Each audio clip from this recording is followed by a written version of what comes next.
let's talk about something else we can't predict, but obviously everybody's talking about it right now, which is the reinforcements in January. We knew that they were coming. The two that have been talked about the most thus far are addressing the situation at left back, and it looked like they were going to sign Ashley Young for a long, long time. That may yet happen.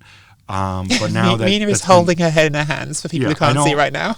It's because apparently Asamoah's tired, so they thought they'd replace him with someone even older. You know, I mean, I personally think again, you can go when it comes to fullbacks. I know he doesn't like them, but I mean, Biraghi, for better or worse, is an Italian international. Asamoah is a smart player and a talented player. Yeah. Lazaro, makes such a big deal out of getting him. I guess he doesn't like him. You still have Danilo, who can also play on that side. So, but whatever. You've got a bunch of fullbacks, but now they're talking Politano for Spinazzola swap. I can see the logic since Politano doesn't fit anywhere in the system. Is Spinazzola the answer?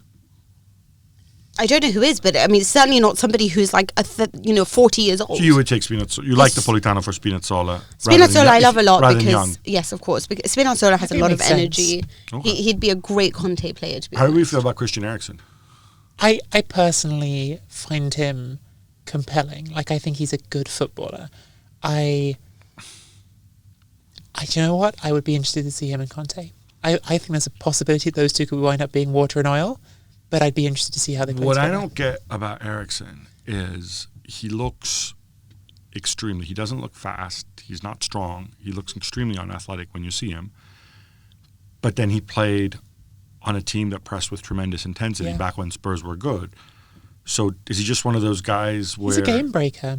I mean, I think with Tottenham, he was never the number one player in that press, but he was the player who broke games for you sometimes. And I think, But we see him in midfield, though. We don't see him screwing around with, putting him in the hole or putting him in the hole.